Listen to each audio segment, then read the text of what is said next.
Hello friends, आपके अपने YouTube channel पर आपका बहुत बहुत स्वागत है।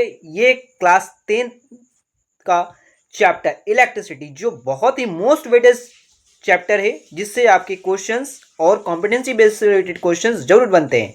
तो ये कुछ मैंने क्वेश्चंस लिख करने से पहले मैंने आपको कुछ इंपॉर्टेंट फॉर्मूला एक जगह लिख दिया है, जो इस चैप्टर से रिलेटेड सारे क्वेश्चंस आपके पास एक जगह हो, कि जब हम न्यूमेरिकल करने जाए तो आपको कोई भी प्रॉब्लम का फेस ना हो। ठीक है, तो देखिए इन सभी जितने 18 फॉर्मूले हैं, इन सभी को मैंने एक जगह रख दिया है। कितने कैसे कैसे फॉर्मूले जनरेट हो सकते हैं हर एक बेसिक फॉर्मूले से, वो सारे मैंने यहाँ आपको लिख दिए हैं। आप इसका स्क्रीनशॉट लेके एक जगह नोट डाउन कर लीजिए, जिससे कि आपके साइंस का जो पेपर है, जिसमें आपका ये चैप्टर बहुत ही अच्छा जाए। ठीक है, और ये मोस्ट वेटेड चैप्टर है बेटा, बहुत ही इंपॉर्टेंट चैप्टर है। देखिए ये सारे फॉर्मूले मैंने एक जगह लिख दिए हैं। ठीक है, और साथ ही साथ इनके यूनिट्स को भी मैंने यहाँ मेंशन कर दिया है कि क्या क्या है। ये सभी चीज़ें पेपर के पॉइंट ऑफ व्यू से बहुत इंपॉर्टेंट है, जो कि एक जगह आपको इस प्लेटफॉर्म पे मिल रहा है। देखिए क्यू क्या होता है, चार्ज, आई होता है करंट, वी पोटेंशियल डिफरेंस जिसको वोल्ट इसका यूनिट होता है, डिनोट करते हैं वी से, वर्क डन जो डब्ल्यू होता है। ठीक है, और जिसका यूनिट होता है जूल, जिसे जे से डिनोट करते हैं, आर होता है रेजिस्टेंस, ओम होता है। ठीक है, और इसको ऐसे लिखते हैं, ओमेगा भी बोलते हैं। हीट, एच से हीट एनर्जी, इसकी यूनिट होती है जूल। पोटेंशियल पावर, पी से क्या होता है पावर, जिसको बोलते हैं वॉट, उसकी यूनिट होती है, जिसको शो करते हैं कैपिटल डब्ल्यू से। टी टाइम जो सेकेंड होता है। ठीक है, किलो के डब्ल्यू एस से किलो वाट आवर बोलते हैं बेटा। ई अगर लिखा है तो एनर्जी, और इसका भी यूनिट क्या होता है, जूल ही होता है। ओके, हाँ ठीक है। एक और आपका बच गया है ओम, सॉरी रजिस्टिविटी, इसको बोलते हैं रजिस्टिविटी बेटा। हाँ, रजिस्टिविटी, जो कि इसकी यूनिट जो होती है आप इजिली निकाल सकते हो। देखिए आर रो इक्वल टू, देखो आप यहाँ से निकाल सकते हो, rho equal to R omega metre square, फिर मीटर मीटर ओमेगा मीटर होता है इसके यूनिट, क्या होता है ओमेगा मीटर। ओके, क्या होती है इसकी यूनिट रजिस्टिविटी की, ओमेगा मीटर। इसको किसकी यूनिट क्या होती है, ओमेगा मीटर। हाँ, ओमेगा मीटर इसकी यूनिट होती है बेटा रजिस्टिविटी की। हाँ, अब हम लोग क्वेश्चन स्टार्ट करते हैं, जितने पीवाईक्यू में पूछे गए हैं इंपॉर्टेंट क्वेश्चन। क्वेश्चन नंबर 1 जो कि 2024 में पूछे गए हैं, और बहुत ही एक्सपेक्टेड क्वेश्चन है, एक्सपेक्टेड क्वेश्चन है आपके पेपर पॉइंट ऑफ व्यू से।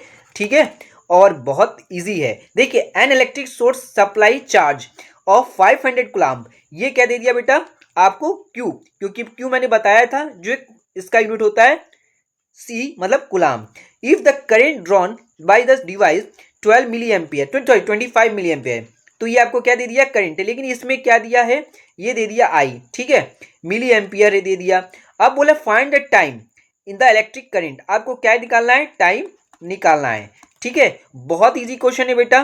देखो आपको हम ये फॉर्मूला जानते हैं, Q equal to I T. ठीक है, यही फॉर्मूला इसमें अप्लाई होगा, लेकिन कैसे करेंगे, देखिए सबसे पहले I equal to 25 milli ampere लिखा है, तो 1 मिली एम्पियर इक्वल टू हम लोग कितना जानते हैं बेटा, 1 मिली एम्पियर। ये आपको पता होना चाहिए कि 1 मिली एम्पियर, हाँ 1 मिली एम्पियर इक्वल टू 10 के पावर -3 होता है। ओके, ठीक है, 10 के पावर -3 एम्पियर होता है। ओके, अब यहाँ वैल्यू हमने रख देंगे कि 1 मिली एम्पियर 10 के पावर -3 एम्पियर, तो I इक्वल टू आपका हो जाएगा 25 मल्टीप्लाई 10 के पावर -3 एम्पियर। ओके, अब यहाँ सारी वैल्यू आप रख दो और आंसर आपको मिल जाएगा। क्यू कितना दिया, 500 कूलम्ब बेटा, क्यू की जगह 500 रख दो। हाँ, 500 इक्वल टू करंट निकालना है, सॉरी आपको करंट दिया है। हाँ, करंट कितना दिया है आपको, 25 इंटू 10 के पावर -3 इंटू टी, तो टी इक्वल टू बताइए बेटा, बहुत इजी है, निकल जाएगा 500 अपॉन 25 इंटू 10 के पावर -3 है। अब ये -3 ऊपर चला जाएगा बेटा, ऊपर चला जाएगा तो क्या होगा बताओ, ऊपर चला जाएगा तो आपको क्या हो जाएगा, 500 मल्टीप्लाइड 10 के पावर 3 हो जाएगा अपॉन 25। ठीक है, अब इसको कट करो, देखो 5 5 जा 25, फिर 5 1 जा 5, 0 100 हो जाएगा, फिर 5 टाइम्स करोगे बेटा तो 5 2 जा 10 हो जाएगा। हाँ 5 2 जा 10 20, तो 20 कितना आ गया बेटा 2 इन 20 10 के पावर 10 के पावर 3, हाँ 10 के पावर 3, तो कितना हो जाएगा 20,000, कितना आ गया 20,000 सेकेंड। ठीक है, बहुत इजी क्वेश्चन था। देखिए बहुत इजी क्वेश्चन, ये आपको केस बेस्ड स्टडी में भी ये दे सकता है, केस बेस्ड स्टडी में, हाँ, और एमसीक्यू में इसी टाइप के क्वेश्चंस आते हैं। ओके, अब लोग नेक्स्ट क्वेश्चन देखेंगे बेटा। देखिए नेक्स्ट क्वेश्चन क्या कह रहा है, क्वेश्चन नंबर 3। यहाँ थोड़ा सा आपका एक क्वेश्चन नंबर 2 जो है स्लाइड से ऊपर नीचे हो गया है। ये आपके हो गए हैं question number 1, question number 2, sorry 3, ये क्वेश्चन नंबर 2 ऊपर हो गए हैं। ठीक है, अभी आपको क्वेश्चन नंबर 2 मिल जाएंगे। ओके, देखिए क्वेश्चन नंबर 2 आ गई है, वो थोड़ा सा मिस्टेक हो गया। देखिए अब इसमें calculate the amount of work done, कितना वर्क डन। अब इसमें देखिए वर्क डन निकालना है, क्या निकालना है वर्क डन W। हाँ ठीक है, वर्क डन हो गया, तो इसको वर्क डन निकालना है हमें बेटा यहाँ। एंड सेल वेंट क्यू दे दिया 20 कूलाम चार्ज। ठीक है, ये क्या दे दिया बेटा क्यू दे दिया। हम ऐसे फाइंड आउट करेंगे तो हमें बहुत इजीली मिल जाएगा। Move through the potential difference of 3 volt, क्या दे दिया देखिए बेटा यहाँ आपको पोटेंशियल डिफरेंस V दे दिया। हाँ ठीक 3 वोल्ट। हाँ तो W इक्वल टू कितना जानते हैं, W equal to V Q. W equal to V Q, देखिए मैंने फॉर्मूला यहाँ सारा लिखा है, इसीलिए मैंने फॉर्मूला एक जगह लिख दिया W equal to V Q, जिससे आपको इजली हो करने में। हाँ तो फॉर्मूला नहीं याद रहेगा तो बहुत प्रॉब्लम क्रिएट होगी। तो W equal to V Q, W आपको निकालना है बेटा। हाँ बस यहाँ फॉर्मूला रख दो। W इक्वल टू वी कितना दे दिया है आपको 3, ठीक है, और Q कितना होता है दिया है 20। हाँ और जब इसको सॉल्व करेंगे कितना हो जाएगा 60, और इसकी W की यूनिट कितनी होती है वर्क डन, जूल होता है, तो 60 जूल। कितना इजी था क्वेश्चन, हो गया बेटा। ठीक है, अब लोग नेक्स्ट क्वेश्चन देखेंगे, क्वेश्चन नंबर 2। क्या define the term of potential difference between 2 point of electric current circuit. Okay, अब देखो बेटा ये क्वेश्चन बहुत इजी है, आपको बस पोटेंशियल डिफरेंस क्या होता है वो डिफाइन कर देना है between 2 points of electric circuit current, और name and define the SI unit. तो आपको पता है पोटेंशियल डिफरेंस क्या होता है। हाँ V इक्वल टू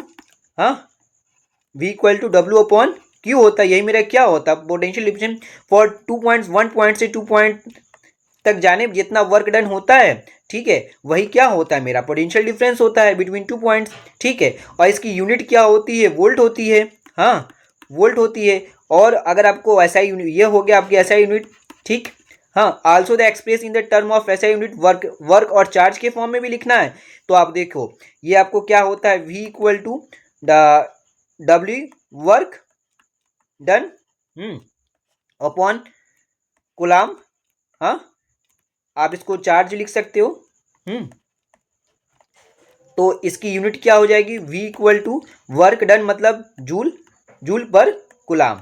ठीक है, जूल पर कुलाम आपका हो जाएगा, सॉरी क्यों नहीं, जूल पर कुलाम, ये आपको इस फॉर्म में भी हो गया। ठीक है बेटा, अब हम लोग नेक्स्ट क्वेश्चन देखेंगे बेटा। देखिए ये बहुत इजी क्वेश्चन है। देखो बेटा बोला electron moves from lower potential to higher potential in a conductor. तो हाँ ये तो बात सही है कि जो इलेक्ट्रॉन होता है हमेशा लोअर से कहाँ जाता है, हाई की तरफ जाता है। हाँ क्योंकि हमें पता है कि जो इलेक्ट्रॉन होता है वो निगेटिव टू पॉजिटिव रन करता है, और जो करंट होता है, हाँ ये इलेक्ट्रॉन होता है जो इस तरह मूव करता है, जो करंट होती है वो पॉजिटिव टू निगेटिव रन करती है। तो ये तो है ठीक है, ये क्या होता है लोअर पोटेंशियल एनर्जी से हायर पोटेंशियल एनर्जी की तरफ जाता है करंट। ठीक है, लेकिन जो ड्राई सेल होता है मतलब इलेक्ट्रॉन, ये किसकी बात कर रही है, इलेक्ट्रॉन की बात कर रही है। तो पता है क्योंकि नेगेटिव से पॉजिटिव की ओर जा रहा है तो लोअर से हायर की तरफ मूव करता है। बट जो ड्राई सेल, जो इसका रीजन जो बताया जा रहा है कि dry cell maintain the electric potential difference across at the end of conductor. लेकिन देखो ये इसका सही रीजन नहीं है। क्यों? क्योंकि इसका जो ये पोटेंशियल डिफरेंस की वजह से इलेक्ट्रॉन मेंटेन नहीं करता, ये तो करंट मेंटेन करता है। हाँ ठीक है, तो आपका जो रीजन होगा वो रॉन्ग हो जाएगा। हाँ, अकॉर्डिंग टू असर्शन दोनों का स्टेटमेंट सही है कि पोटेंशियल डिफरेंस भी वैसे ही वर्क करता है, लेकिन इलेक्ट्रॉन की वजह से ऐसे पोटेंशियल डिफरेंस मेंटेन होता है, ये सही नहीं है। ठीक है, तो इसका आंसर बी होगा।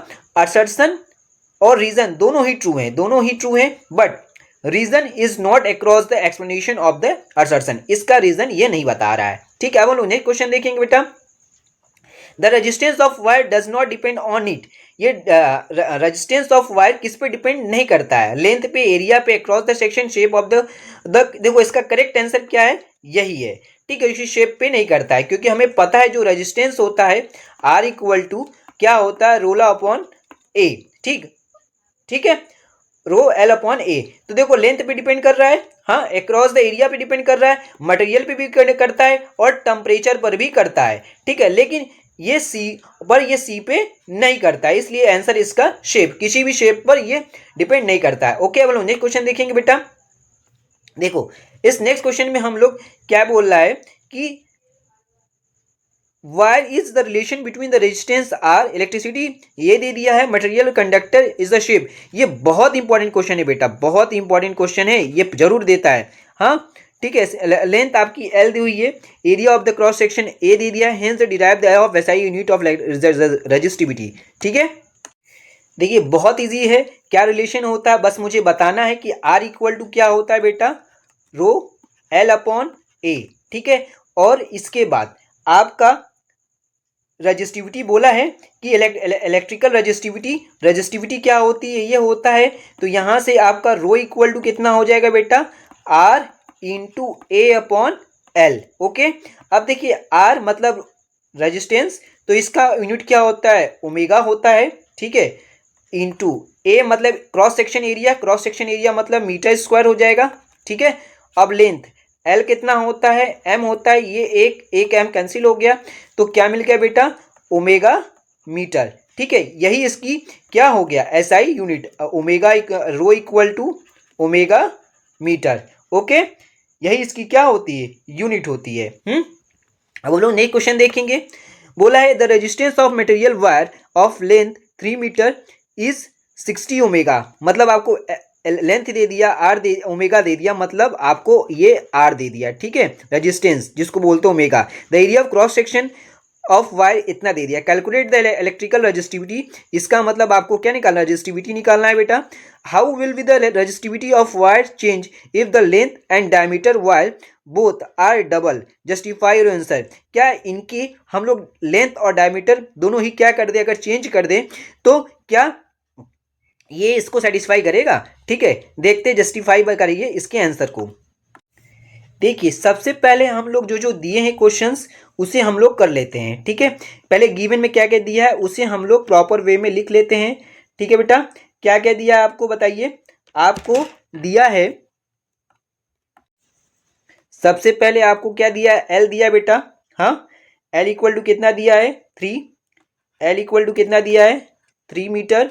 और उसके बाद आर कितना दे दिया है, आर इक्वल टू 60 ओमेगा मतलब हाँ ठीक है। अब और आपको वायर क्रॉस सेक्शन एरिया कितना दे दिया है, ए इक्वल टू कितना दे दिया बेटा, 4 इंटू 10 के पावर -7 मीटर स्क्वायर। ओके, आपको रजिस्टिविटी क्या करनी है, निकालनी, बहुत इजी है। देखिए कैसे होगा। रो इक्वल टू हम लोग जानते हैं क्या, आर ए अपॉन एल। अब यहाँ क्या कर दे, फॉर्मूला रख दें, सारी आपका आंसर मिल जाएगा। 60 मल्टीप्लाई 4 इंटू 10 के पावर -7 अपॉन एल कितना दिया बेटा, 3 दिया है। ये हो गया कितना, 20। हाँ, तो कितना आ गया, 20 इंटू 4, तो 4 का मल्टीप्लाई इसमें कर देंगे तो हो जाएगा 80 इंटू 10 के पावर -7। हाँ, क्या हो जाएगा, ओमेगा मीटर।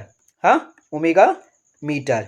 अब आगे बोला जस्टिफाई, अगर हम इसके रजिस्टिविटी जो है, रो की जो रजिस्टिविटी होती है, वायर को चेंज कर दे, उसकी लेंथ और डायमीटर क्या कर दे, डबल कर दे, तब क्या होगा। नहीं तो आपको पता है कि जो रो होता है वो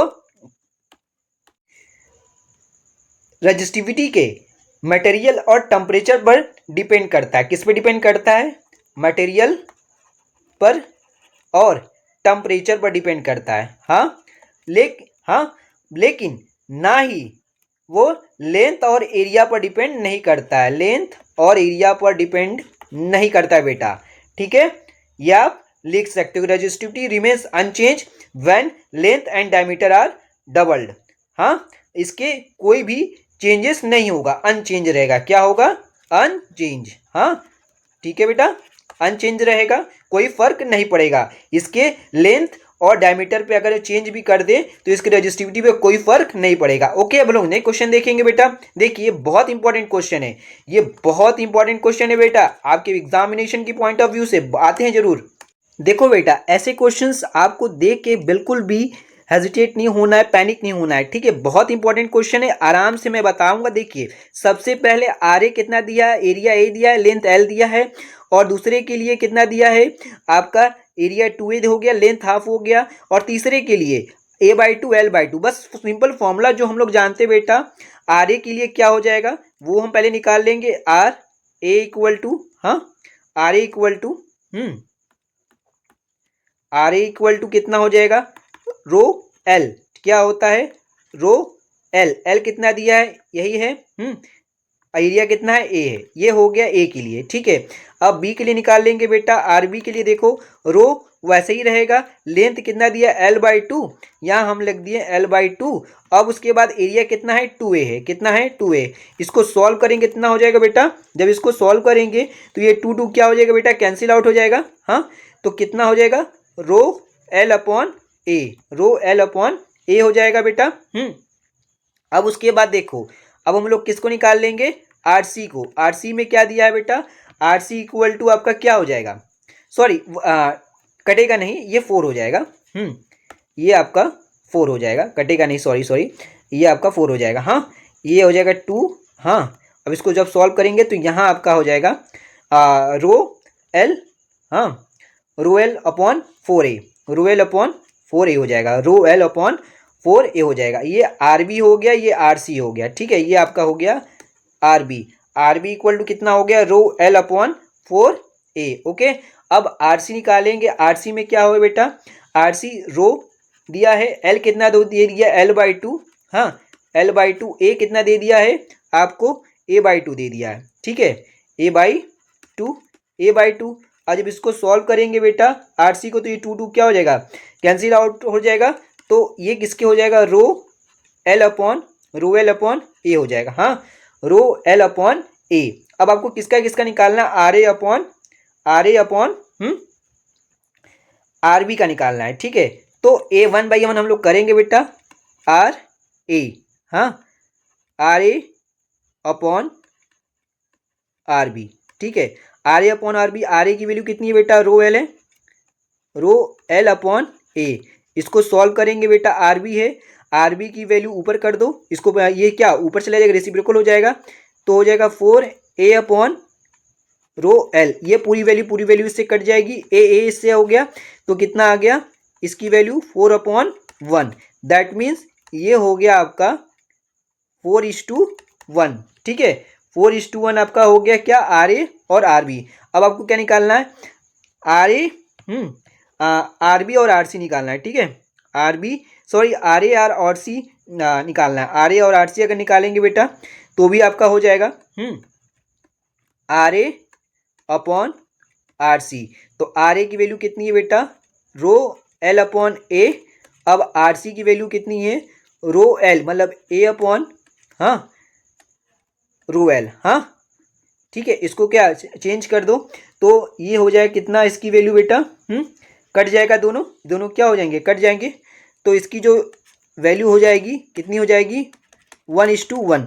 लेकिन अगर आपको क्या दे दे, अगर आपको दे दे आर बी और आर सी का, R B upon R C, तब इसकी रेशियो जब हम लोग फाइंड आउट करेंगे आर बी और आर सी का, तो 1:4 होगा। ठीक है, तो ये तीनों टाइप के क्वेश्चंस आप कर लोगे बेटा, इसको और इसको। हाँ, बहुत इंपॉर्टेंट है। अब लोग नेक्स्ट क्वेश्चन देखेंगे। देखिए ये भी उसी के बेसिस पे है। इसका इतना दे दिया है, तो क्या होगा, बहुत आसान है बेटा, देखते हैं हम लोग। देखो बेटा, इस क्वेश्चन में आपको बहुत इजी है, बस सिंपल रखना है क्या, आपको इसका सेम मटेरियल्स बनाए तो कितना होगा इसका क्रॉस सेक्शन एरिया, ठीक है। और लेंथ आपको 2a दे दिया है, लेंथ आपको l/2 और क्रॉस सेक्शन 2a। देखो इसको बहुत, सबसे पहले हम लोग क्या लेंगे कि R1 कितना होता है रो L/A, और आपको 4 ओमेगा दे दिया है, ठीक है। Area of cross section A has length has a length L है, और उसका जो फर्स्ट वाला है तो उसका कितना ओमेगा है 4 ओमेगा, ओके 4 ओमेगा है। अब उसके बाद R2 अगर निकालेंगे, R2 का लेंथ कितना दे दिया बेटा, R2 का लेंथ कितना है L/2 है, और एरिया कितना है 2a है, ठीक है। इसी फॉर्मूले में रो उसी तरह रखेंगे, ये L/2 हो जाएगा। अब उसके बाद a कितना है बेटा, a आपका 2a है। इसको जब सॉल्व करेंगे तो रो L/4a हो जाएगा। हाँ, अब देखिए अगर हम लोग इसमें से 1/4 कॉमन ले लें तो रो L/A किसके इक्वल हो जाएगा, इसकी R1 के इक्वल हो जाएगा। तो 1/4 इक्वल टू R1। हाँ, और R1 की जो वैल्यू है कितनी है बेटा, हाँ 4 है, इंटू 4, ये 4 कट जाएगा, तो आंसर आपका कितना हो जाएगा R2 का 1 ओमेगा, ठीक है, 1 ओमेगा। अब हम लोग नेक्स्ट क्वेश्चन देखेंगे, और ये आपका लास्ट क्वेश्चन है, ठीक है। इस क्वेश्चन बहुत इजी है, देखिए how much resistance change if the diameter of the wire is double, ठीक है। तो नॉर्मल पहले हमने देख लेते हैं कि जो न्यू इनिशियल में रेजिस्टेंस कितना है। तो इनिशियल में कितना होता है, R equal to row L/A होता है। अब बोला है कि ये क्या उसका जो डायमीटर हो जा रहा है चेंज होने के बाद डबल हो जा रहा है, ठीक है। तो पहले A इक्वल टू कितना होता है, pi R square, A equal to कितना होता है पाई आर स्क्वायर, और आर इक्वल टू D/2। हाँ, तो ए इक्वल टू पाई D/2 का होल स्क्वायर, यहाँ वैल्यू ये रख दीजिए बेटा। तो इसको R1 ले लेते हैं, R1 equal to rho L, A की वैल्यू रखो पाई, यहाँ रखेंगे तो D² इंटू 4 हो जाएगा, ऊपर रखेंगे तो R1 इक्वल टू कितना हो जाएगा 4 रो L/पाई D², ठीक है। अब R2 क्या बोल रहा है, R2 में ये कहा जा रहा है कि उसका जो डायमीटर है वो कितना हो जा रहा है, डबल हो जा रहा है, कितना हो जा रहा है, डबल हो जा रहा है, ठीक है, ठीक। तो इसका डायमीटर भी D1 कर लीजिए आप लोग। ये D1 कितना, इस पहले वाले का कितना हो जा रहा है, डबल हो जा रहा है। तो D1 जो है वो 2 टाइम्स हो जा रहा है D2 का, ठीक है। तो सेम इसी तरह रखेंगे बेटा, इसको भी R2 equal to rho L, और A2 कितना हो जाएगा, A2 आपका ये A1 कर लो, A1 कर लो बेटा। A2 आपका हो जाएगा पाई R2 का स्क्वायर, R1, तो इसको आप कर लोगे पाई R2, मतलब 2 टाइम्स हो जा रहा है बेटा, इसका कितना हो जा रहा है 2 टाइम्स, तो 2D1 का स्क्वायर, तो कितना हो जाएगा पाई 4D1 का स्क्वायर, तो एरिया इक्वल टू यहाँ क्या हो जाएगा 4 पाई D1 का स्क्वायर हो जाएगा, ठीक है बेटा। अब देखियो ये इससे रिप्लेस हो रहा है कि नहीं, आप चेक कर लो। R2 की जो वैल्यू है यहाँ रखेंगे तो देखो 4 रो L पाई D1, तो आपको कितना मिल रहा है यहाँ पे देखो 1/4, ये जो होगा ये किसके बराबर हो जा रहा है, R1 के इक्वल हो जा रहा है कि नहीं बेटा। यहाँ वैल्यू अगर रखेंगे इसकी वैल्यू R1 के इक्वल हो जा रहा है रो L पाई D1 का स्क्वायर। तो ये जो होगा आपका R2 जो होगा R1 का 1/4 है, कितना है 1/4। और बोला है diameter how much resistance change कितना हो रहा है, उसका 1/4 पार्ट चेंज हो रहा है, ठीक है, R1 का, ओके। और देखिए ये सारे क्वेश्चन मैंने रजिस्टिविटी से रिलेटेड क्वेश्चंस डाले हैं। और अब हम लोग देखेंगे क्यू वाले से रिलेटेड क्वेश्चंस, और हम लोग देखेंगे जितने भी क्वेश्चंस हम बताए हैं आपको वो सब तो देखेंगे, आप देख लेना। अब हम लोग देखेंगे सर्किट से रिलेटेड क्वेश्चन मैं अपलोड करूंगा जो आपके एग्जाम के पॉइंट ऑफ व्यू से बहुत इंपॉर्टेंट है, ओके। सर्किट से रिलेटेड आगे क्वेश्चन हम लोग देखेंगे, और क्या रेजिस्टिविटी है, जितने भी मैंने टाइप ऑफ क्वेश्चन बताए बहुत इंपॉर्टेंट है, इसके बेसिस पे जरूर क्वेश्चन आते हैं।